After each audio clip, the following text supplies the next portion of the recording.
What's up, everybody? It's your friendly neighborhood Spider-Man card guy here, back with another video for you tonight. And I want to talk a little bit about choices in investing. There's obviously a lot of hype and interest in the modern cards these days, especially in basketball. But one of the things that I try and do from a long-term investment strategy is to think, what is going to be holding value and increasing in value over time.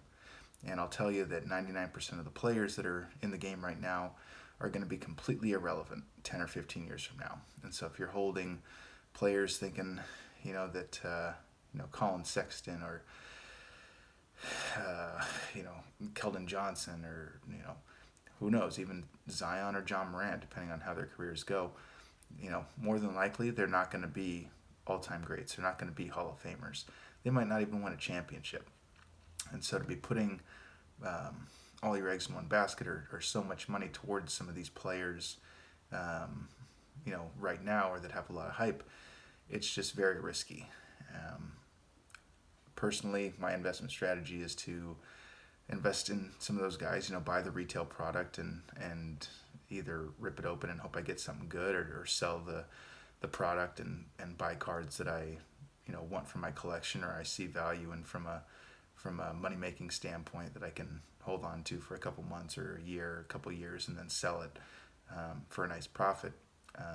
But long term, personally, I think that investing in the all time greats, the Hall of Famers, the top 100, top 50, top 10 players is really the best strategy.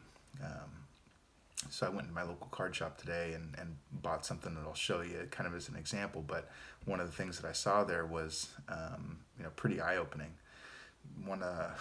Saw a Tyler Hero basic Prism rookie card for $50. That's what the going rate is right now. And then I see a John Elway Topps rookie for $50, same exact price. And I'm thinking to myself, okay, how the hell is Tyler Hero, a flash in the pan guy at this point, who I'm not saying he can't be a really good player one day, but he's not one of the all-time greats. He's not even in the top, 50 players in the NBA right now, but his rookie card is in the exact same price as one of the top NFL players to ever play the game. Multiple time champion, Hall of Famer. And I'm just like, why would I spend $50 on a Tyler Hero rookie card when I can have a John Elway rookie card for the same price?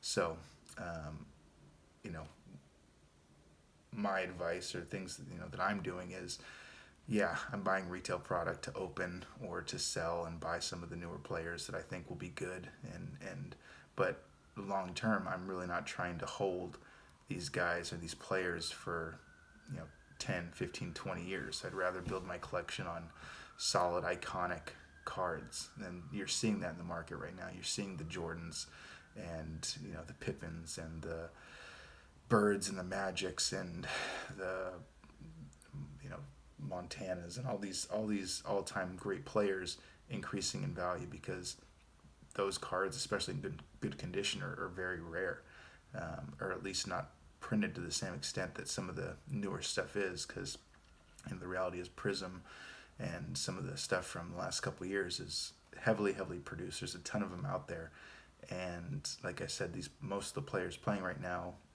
years from now, are gonna be completely worthless. You just take a look back at other players 10, 15, 20 years ago that were really good, all stars, and they're worthless. So just keep that in mind as you're putting your money towards some of this stuff and building your collection. I know it's fun. This hobby is supposed to be fun, but you also don't want to be throwing money down the drain. You'd rather have some good cards in your collection that you can hold on to and sell for more than you bought them.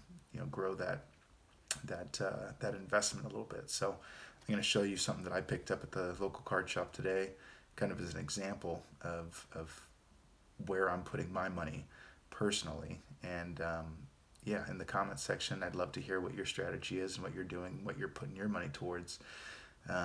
If you're first time to the video, I really appreciate the support. If you're a subscriber, always appreciate you guys watching my videos and interacting and watching. So without further ado, let's check out something I picked up today and talk a little bit more and we'll leave it at that. But all right, so here we go. So today, my local card shop, I saw this box, 1986 Topps Football, $175. You know, that's the same price as a PSA 9 Zion or John Morant card that are dime a dozen. There's a ton of that stuff out there. Now I was able to get this complete full set of 1986 Topps Football. And for those of you that don't know the significance of 1986 Topps Football, that set has the Jerry Rice rookie card and the Steve Young rookie card. Now, the Steve Young rookie card hasn't increased in value as much, so I think that this is an undervalued card for sure. He's got another card from the USFL that's more rare and more expensive, but this is Steve Young's, for all intents and purposes, this is his rookie card, and it's in the same set as the Jerry Rice rookie card. Now, obviously, this isn't in perfect condition, but the centering is really nice. The thing with this set is the edges have the biggest problems and doesn't really have too much edge damage. The only real significant thing is up here in the corner. It's not a dinged corner, but it's lost that green. There's some whitening there, so it's not going to be a PSA 10, but who knows, maybe it's a 9, 8, 7, and paying $175 for the entire set, this is a great investment because this one card alone goes for a lot more than that. Then when you add this in, it's like I said, just two iconic cards of some of the all-time greats, Hall of Famers, multiple championship winners, and over time, these are going to hold their value. You know, your Zion, your Ja, your Harrows, your rookies from this year, LaMelo, and all this stuff. It's hype, but it's too early to tell, but I don't think any of those guys are going to be all-time greats, multiple championship winners like LeBron and stuff like that. So,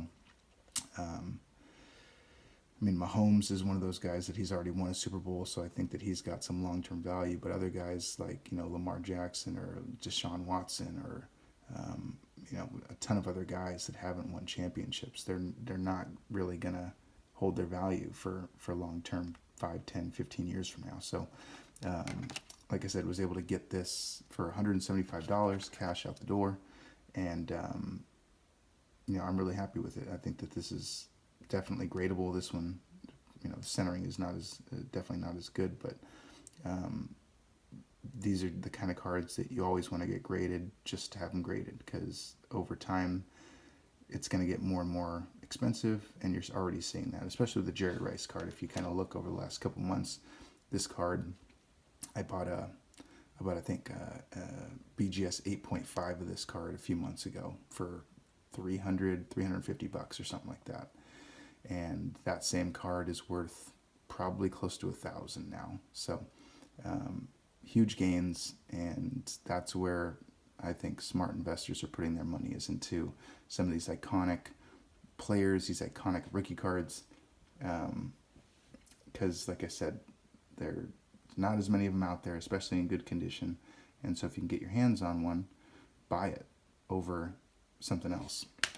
And then just kind of as a bonus, I asked him to throw in this John Elway card, and so I was, all this together with this card, $200 cash out the door.